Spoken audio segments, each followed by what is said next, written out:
Bonjour à tous, bienvenue, c'est Angie. On se retrouve pour la guidance astro de février. J'espère que votre année a bien commencé. Comme d'habitude, je vous invite à écouter votre signe solaire, le lunaire et l'ascendant si vous souhaitez compléter les informations. Vous pouvez également écouter les signes de votre partenaire amoureux. Comme d'habitude, je vous mets également les noms des jeux que j'utilise en barre d'informations et je rappelle que je ne fais pas de guidance privée. Par contre, je peux vous conseiller une personne sérieuse. Voilà les amis, je vous souhaite à tous un très bon mois et je vous remercie pour vos commentaires, vos partages, votre soutien. Je vous embrasse et je vous dis à très vite. Bonjour les Capricornes, bienvenue dans votre guidance de février. Nous allons voir ensemble quels sont les messages pour vous. On va explorer à l'aide du tarot et des oracles les énergies qui vont vous entourer. On va prendre 5 cartes du tarot, on complétera ensuite. On va s'intéresser également au dos qui va nous donner déjà des premiers indices sur les énergies.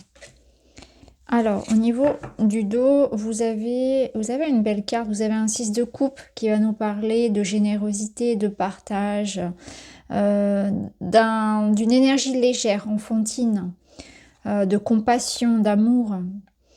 Ça peut nous parler aussi du passé, du passé dans son sens positif, du retour d'une personne, de bons souvenirs, de retrouvailles, d'un sentiment aussi de gratitude, de plénitude, surtout qu'on a un soleil derrière. On va voir un petit peu comment ça va résonner pour vous. Ici, vos énergies générales, vous avez la grande prêtresse. Alors la grande prêtresse, c'est une énergie, pour votre énergie générale, on va dire de paix, de calme, c'est une énergie stable. Ça nous parle d'intériorité, d'introspection, de réflexion, de préparation. On est ici dans une énergie plutôt douce et intuitive. On ressent les choses, on fait les choses de manière, de manière intuitive aussi. On s'écoute, on est à l'écoute de soi. On est aussi à l'écoute des autres, de ce qui se passe à l'extérieur. Ça peut nous parler également d'un apprentissage, d'une nouvelle formation, de curiosité. C'est vraiment un mois de février où vous allez être axé sur votre développement personnel.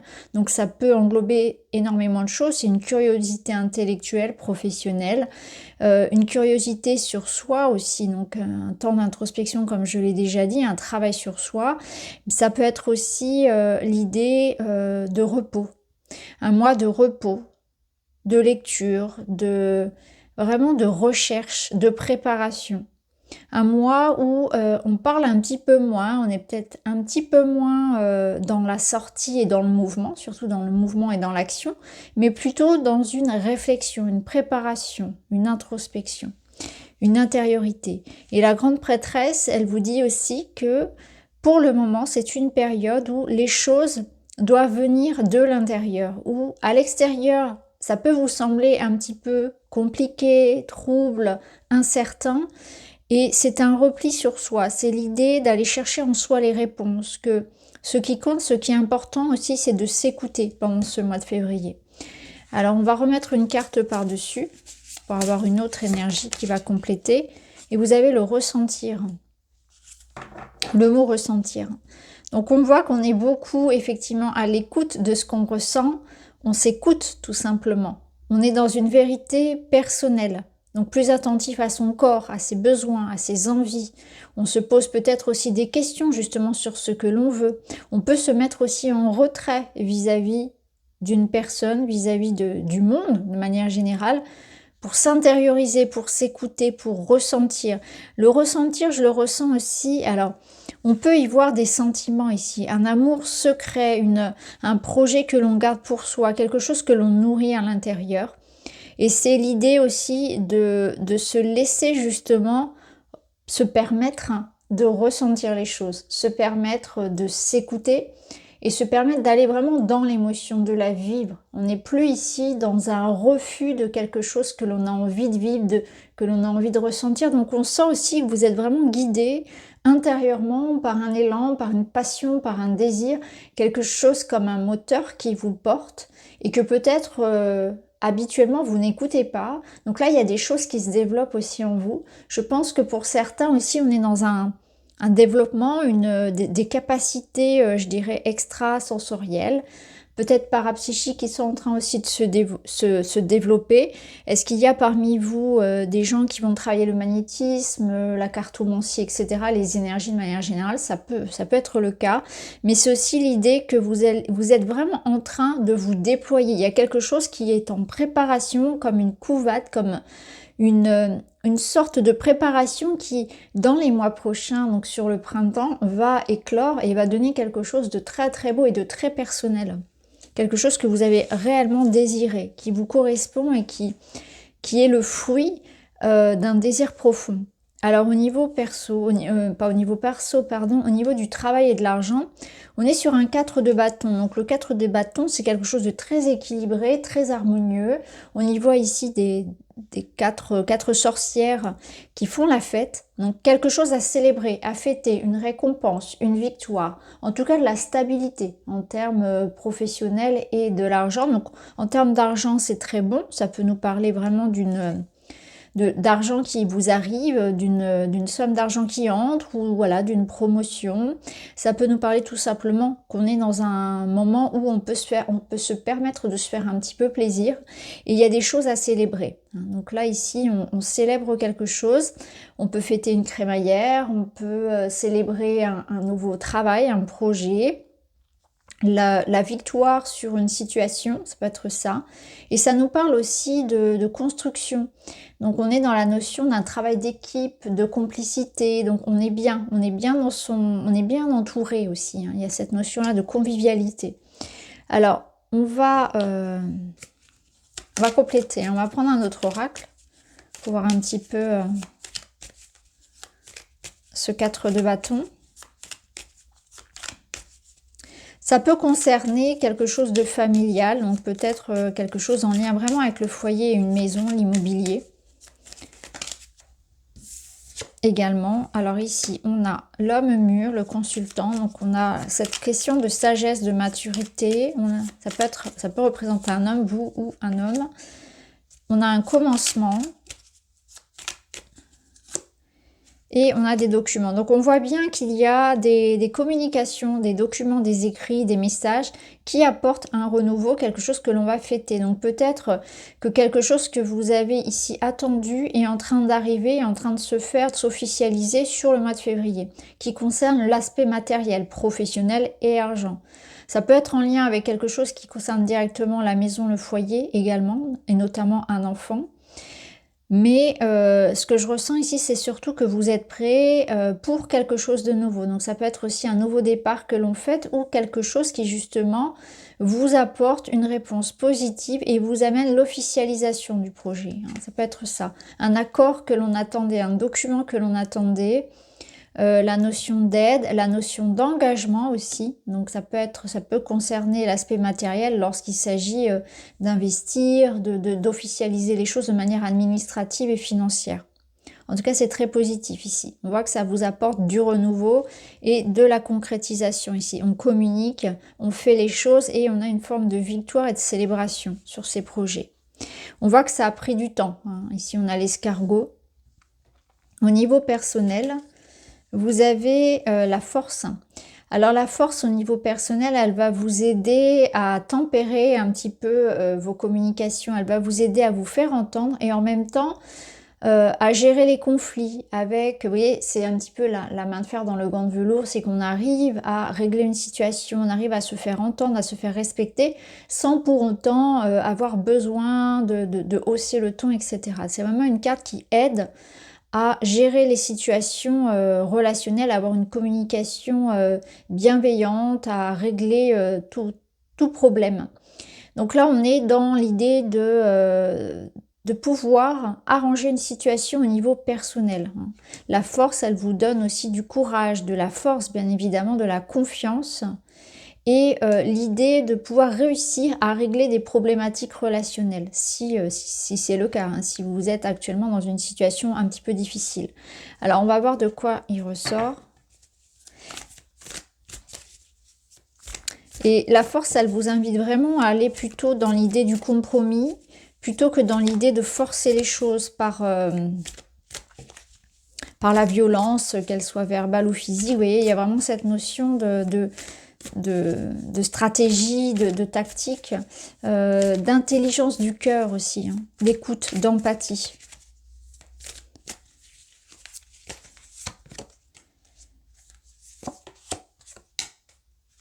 Alors, ici, vous voyez, c'est intéressant parce qu'on a bien le foyer qui ressort, donc il y a bien quelque chose qui se règle au niveau du foyer. Donc ça peut être par exemple une situation de séparation, on doit régler quelque chose concernant la garde des enfants, un litige concernant les enfants. Ça peut être avec l'enfant lui-même, hein, qu'il y ait quelque chose à régler ici. Hein. Quelqu'un qui vous aurait menti, il y a une forme d'emprise et de manipulation. Ici, on parle de relations toxiques, on va y revenir. Quelque chose qui, autour de vous, autour de votre noyau familial, est toxique. Et on voit que vous allez pouvoir trouver ici une fin de crise, une solution. C'est intéressant parce que vous voyez, ici on a une tornade, ici on a les éclairs. On voit bien que cette carte de la force vous apporte les capacités, le courage, des capacités à négocier, à trouver des compromis, à communiquer pour pouvoir régler la situation hein, qui vous concerne. Hein. Donc ça peut être effectivement au sein du couple, ça peut être concernant la vie relationnelle de manière générale, mais là on voit que vous allez défendre quelque chose, vous défendre, trouver une issue. Hein. Vous allez réagir à une situation dans laquelle vous allez ressentir que effectivement on vous ment, on vous manipule, il y a quelque chose qui ne va pas, qui doit être réglé. Ça peut être aussi l'idée du logement en lui-même. Hein. Peut-être qu'il y a un problème de voisinage, un problème concernant la maison en elle-même, je veux dire le lieu de vie. En tout cas, voilà, on est dans l'idée ici de trouver des accords, des compromis, des solutions par rapport à cette situation. Au sein même du couple, eh bien, on est dans une idée ici de trouver justement un petit peu ce qui fait tierce et ce qui vient impacter le couple. Donc ça peut être la routine, ça peut être effectivement parfois des situations de famille recomposée, par exemple où c'est tendu avec les enfants du conjoint, etc. Il y a quelque chose ici qui vient impacter le couple et on fait en sorte ici de trouver une solution qui soit idéale pour chacun, avec le respect de chacun. Donc c'est plutôt positif. Si vous êtes célibataire, j'ai l'impression ici qu'il y a plutôt une situation que vous êtes en train de régler dans le relationnel. Hein. On est plus dans cette idée-là d'avoir quelque chose peut-être où il faut couper les ponts.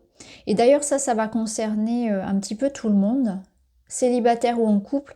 Parfois, vous pourriez être amené à couper les ponts avec des personnes de votre famille ou que vous considériez comme quelqu'un appartenant à votre famille, la famille de cœur aussi. Là, il y a peut-être quelque chose aussi comme ça. À vous de voir comment ça va résonner parce que peut-être que là, il y a une situation que vous avez laissé traîner ou dans laquelle vous vous êtes laissé abuser en fait. Hein. C'est aller trop loin. Il faut mettre les hauts là, il faut dire stop. Alors, le conseil, c'est le mat. Le mat, c'est envisager ce nouveau départ, se lancer, sauter le pas. Il y a quelque chose que vous avez peut-être repoussé, que vous n'osez pas faire, vous avez peur un petit peu de prendre des risques, quelque chose vous paraît peut-être trop dangereux, trop...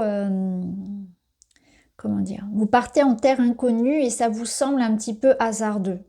J'ai l'impression qu'ici, l'inspiration du fou, elle vous invite au contraire à vous libérer, à reprendre votre liberté, votre indépendance, à vous lancer dans quelque chose de nouveau.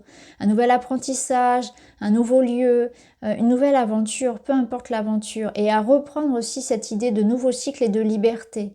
Hein, il y a quelque chose comme ça, à agir en étant à l'écoute de vos ressentis, de ce qui est important pour vous.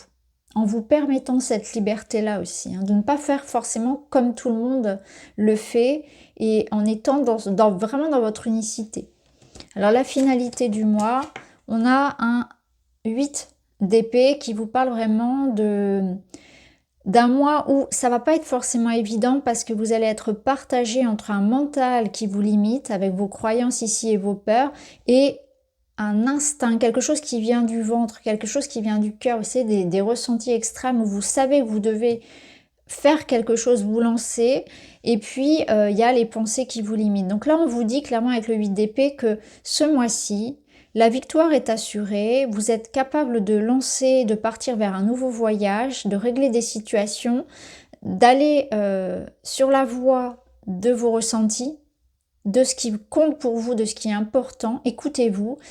Et les barrières, elles viennent de l'intérieur, elles viennent des pensées, des croyances, du mental, des ruminations. Donc là, on vous dit que vous vous limitez, que peut-être que vous vous sentez piégé aujourd'hui dans une situation alors qu'il y a des solutions qui sont possibles. Il suffirait ici de vous libérer de certaines pensées et croyances. Que les limitations, elles viennent de l'intérieur et non de l'extérieur et que vous n'êtes pas si coincé que ça. Il y a des solutions. Alors, on va mettre des petits conseils par-dessus. On va prendre une petite carte là. Et vous avez « Je bouge, je gagne en liberté ». C'est incroyable, c'est exactement cette carte-là. Je décide de faire autrement pour changer d'air et m'octroyer un peu de liberté. Je sors de ma routine sans culpabiliser. Et un dernier message, c'est intéressant parce qu'on commençait sur une papesse où je vous disais qu'on était vraiment dans la réflexion, plutôt dans l'inaction, et on termine sur une fin de mois où au contraire, on voit qu'il y a quelque chose qui s'enclenche, comme quelque chose qui se réveille. Donc on prend le temps de préparer, de réfléchir, de se sonder, et ensuite en fin de mois, on voit qu'il y a quelque chose qui se lance, où on se fait confiance enfin, à condition de sortir de ça, de cette prison intérieure.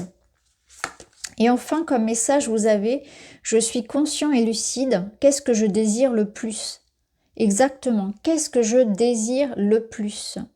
Et là, on vous parle vraiment d'aller chercher en vous, comme je vous le disais tout à l'heure, hein, le gut instinct, vraiment dans le ventre. Qu'est-ce qui résonne le plus au fond de vous? Et avec conscience et lucidité, donc avec discernement, hein, ça rejoint un peu notre carte de la force, vous êtes capable d'aller réaliser en conscience ce que vous voulez.